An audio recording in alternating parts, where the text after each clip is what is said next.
آخر موت کے وقت 4 فرشتے آ کر انسان کو کیا کہتے ہیں؟ 4 فرشتے آ کر مرنے والے کو کیا کہتے ہیں؟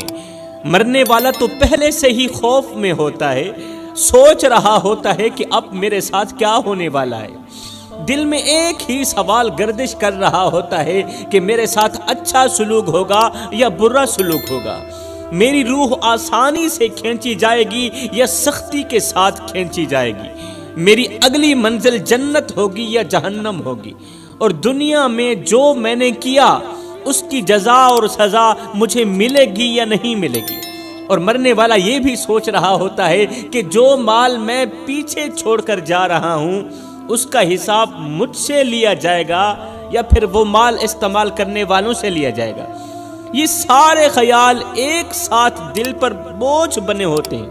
یہ سارے خیال ذہن میں بوجھ بنے ہوتے ہیں۔ مرنے والا ابھی انہی سوچوں میں ڈوبا ہوا ہی ہوتا ہے، انہی سوچوں میں ڈوبا ہوا ہی ہوتا ہے کہ پہلا فرشتہ آسمان سے زمین پر اترتا ہے، پہلا فرشتہ آسمان سے زمین پر اترتا ہے، مرنے والے کے سرہانے آ کر کھڑا ہو جاتا ہے اور پھر بلند آواز سے کہتا ہے، اے مرنے والے، میں وہ فرشتہ ہوں جو تیرے رزق پر مقرر کیا گیا تھا، میں روزانہ تیرے لیے رزق کا بندوبست کرتا تھا، تیرے لیے روٹی کا انتظام کرتا تھا، تیرے لیے روزی کا انتظام کرتا تھا، تیرے لیے روزی تلاش کرتا تھا۔ وہ کوئی اور نہیں تھا، وہ میں ہی تھا جس کی وجہ سے تو زندگی میں ایک رات بھی بھوکا نہیں سویا تھا، وہ کوئی اور نہیں تھا، وہ میری ہی وجہ تھی، وہ سب کچھ میں ہی کرتا رہا اللہ کے حکم پر۔ تیرے نصیب کی کتابوں میں جتنا کچھ تیرا رزق لکھا گیا تھا وہ سب میں نے تیرے پاس پہنچا دیا، نہ اس میں کمی ہوئی نہ دیر ہوئی، نہ کمی ہوئی نہ اس میں نہ دیر ہوئی، نہ زیادہ ہوا نہ ہی کم ہوا۔ اب میں نے دھرتی کا چپا چپا چھان مارا ہے، آج کے دن میں نے دھرتی کا چپا چپا چھان مارا ہے، تیرے لیے روٹی کا ایک ٹکڑا بھی باقی نہیں رہا، ایک لقمہ بھی باقی نہیں رہا۔ تو یوں سمجھ لے کہ گندم کا ایک دانہ بھی تیرے لیے باقی نہیں رہا، تیرے نصیب کا رزق سب ختم ہو چکا ہے۔ مرنے والا فرشتے کی یہ بات سن کر سوچتا ہے کہ میں نے دنیا میں اتنا مال کمایا، اتنا پیسہ کمایا، اتنی محنت کی، دن رات ایک کی، اور اپنے پیچھے بہت سارا مال چھوڑ کر جا رہا ہوں۔ یہاں پر مجھے حضرت غوث اعظم کا ایک جملہ یاد آ گیا، میری قوم کے نوجوانوں۔ حضرت سیدنا غوث اعظم نے فرمایا تھا، او ماڑی بنانے والے، او محل بنانے والے، ماڑی بنا رہا ہے تو، محل بنا رہا ہے تو، بسیں گے کوئی اور، حساب تجھے دینا پڑے گا۔ حلال و حرام کی تمیز کیے بغیر مال جمع کر رہا ہے تو، بینک بیلنس بہت زیادہ کر رہا ہے تو مر جائے گا، کھانے والے کھائیں گے، حساب تجھ سے لیا جائے گا۔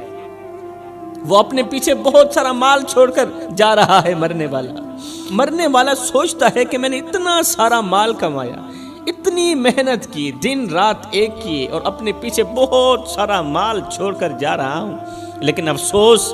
کہ اس مال میں سے آج مجھے ایک نوالا بھی نصیب نہیں، ایک نوالا بھی نصیب نہیں۔ جو کچھ میں نے جمع کیا وہ سب یہیں رہ گیا، میرے نصیب کا ایک ایک نوالا اس مال سے ختم ہو چکا ہے، اور اب میرے لیے کچھ بھی باقی نہیں رہا دنیا میں۔ ابھی پہلے فرشتے سے بات چیت ختم نہیں ہوتی کہ اتنے میں دوسرا فرشتہ آسمان سے زمین پر اترتا ہے، اور یہ میت کے پیروں والی سائیڈ سے کھڑا ہو جاتا ہے۔ دوسرا فرشتہ آسمان سے زمین پر اترتا ہے، مرنے والے کے پیروں والی سائیڈ سے کھڑا ہو جاتا ہے، پھر بلند آواز سے کہتا ہے، او مرنے والے، میں وہ فرشتہ ہوں جسے تیرے پانی پر مقرر کیا گیا تھا۔ میری ڈیوٹی تھی کہ دنیا میں جہاں کہیں تیری قسمت کا پانی ہو، میں وہ پانی ڈھونڈ کر تلاش کر کے تیرے تک پہنچاؤں، چاہے وہ سفر میں ہو یا گھر میں ہو، قریب ہو یا دور ہو۔ لیکن افسوس، آج میں نے دنیا کا چپا چپا چھان مارا ہے، آج میں نے دھرتی کا چپا چپا چھان مارا ہے، ہر گلی ہر کونے میں نے دیکھا، مگر مجھے تیری قسمت کا ایک قطرہ پانی بھی نظر نہیں آیا،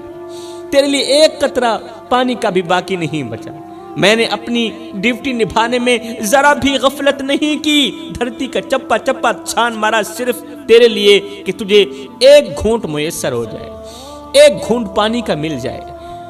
جو حکم ملا تھا میں نے وہ پورا کیا۔ اللہ نے میری ڈیوٹی لگا دی تھی نا، اللہ نے میری ڈیوٹی لگا رکھی تھی کہ میں نے تجھے پانی تلاش کر کے تیرے حلق کے نیچے لے کر جانا ہے۔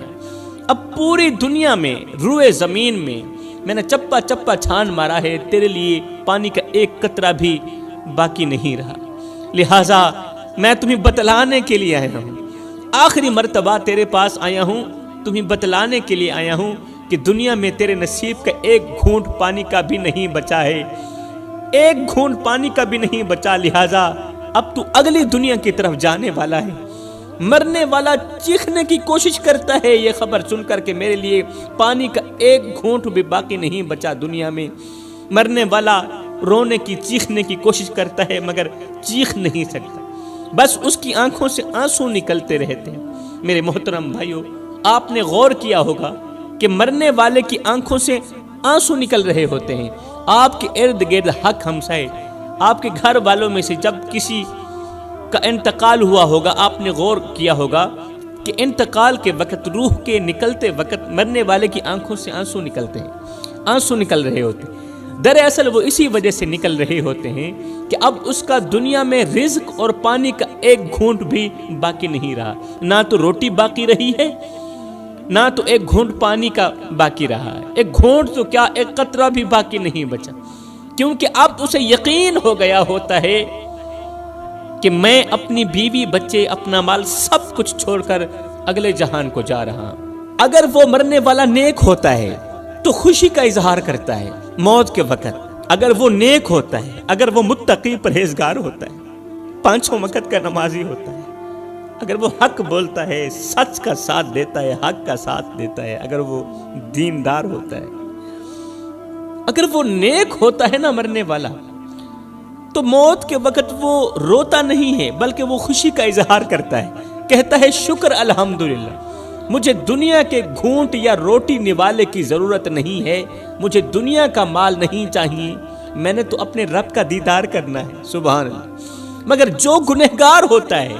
جو بدکار ہوتا ہے، وہ افسوس کرتا کرتا خود کو ہی اذیت دینے لگتا ہے۔ وہ جب افسوس کرتا ہے تو اس کو تکلیف ملتی ہے، موت کے وقت بھی تکلیف ملتی ہے۔ ابھی دوسرے فرشتے سے بات ختم نہیں ہوتی کہ اتنے میں تیسرا فرشتہ آسمان سے زمین پر اترتا ہے۔ یہ فرشتہ مرنے والے کی دوسری جگہ کھڑا ہو جاتا ہے، دوسری جانب کھڑا ہو جاتا ہے اور بلند آواز سے افسوس کرتا ہوا کہتا ہے، اے مرنے والے، میں وہ فرشتہ ہوں جسے اللہ نے تیری طاقت پر مقرر کیا تھا، میں ہی تھا جو تجھے چلاتا تھا، اللہ نے میری ڈیوٹی لگا رکھی تھی، میں ہی تھا تجھے چلاتا تھا، تجھے پھراتا تھا، تجھے اٹھاتا تھا، تجھے بٹھاتا تھا اور تیرے اندر قوت اور طاقت بھرتا تھا تاکہ تو اٹھ سکے،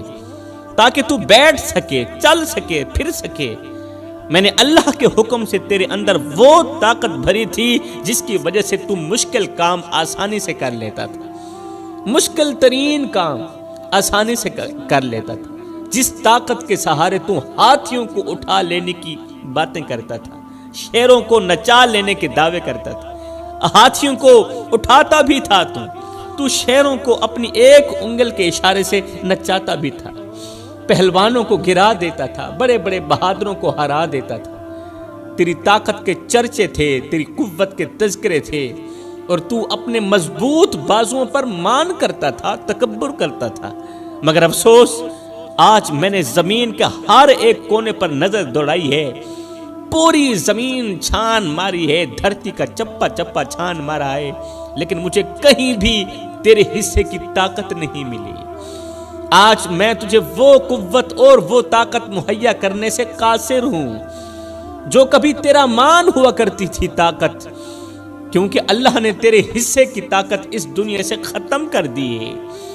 انسان کتنا کمزور ہے میرے بھائیوں، انسان کمزور پیدا ہوتا ہے مگر طاقتور ہوتے ہی خود کو خدا سمجھنے لگ جاتا ہے۔ ہاں کمزور پیدا ہوتا ہے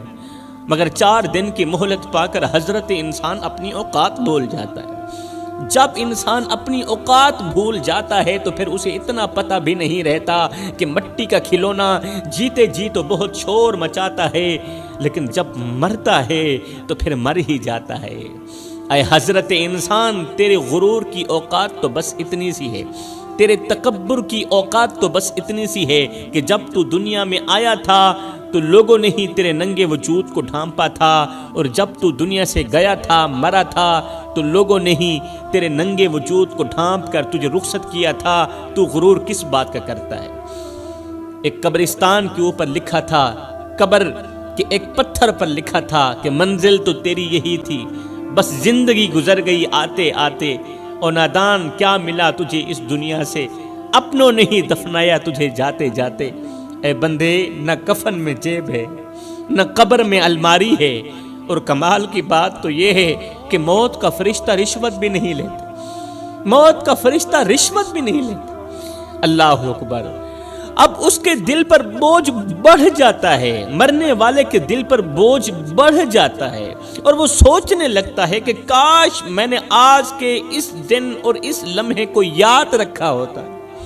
کاش میں نے اپنی ساری زندگی غفلت میں نہ گزاری ہوتی، کاش میں نے اپنی طاقت پر مان نہ کیا ہوتا، کاش میرا ذہن اس بات کو مان لیتا کہ ایک دن ایسا آئے گا جب میں بالکل بے جان ہو جاؤں گا۔ مجھے تو اس چیز کا علم بھی نہیں تھا، میں نے زندگی میں کبھی سوچا بھی نہیں تھا کہ میرے ساتھ بھی یہ ہوگا۔ حضرت سیدنا یعقوب علیہ السلام نے فرمایا تھا، اے ملک الموت، اے فرشتے، جب تم میری روح نکالنے کے لیے آنا تو پہلے مجھے بتانا،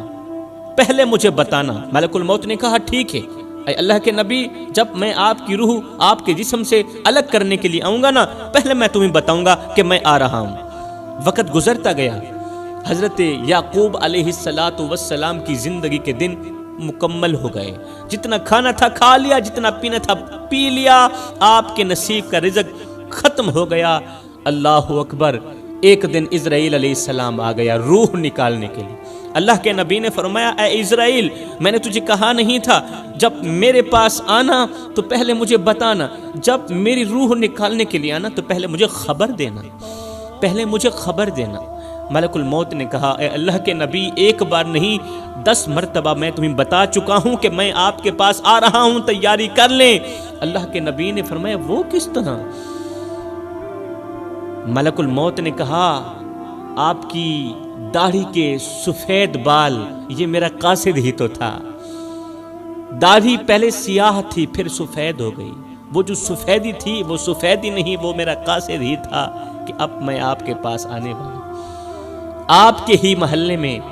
فلاں جگہ پر فوت کی ہوئی تھی، کوئی مرا تھا، آپ نے جنازہ پڑھایا تھا۔ میں صرف ان کو مارنے کے لیے نہیں آیا تھا، آپ کو بتانے کے لیے بھی آیا تھا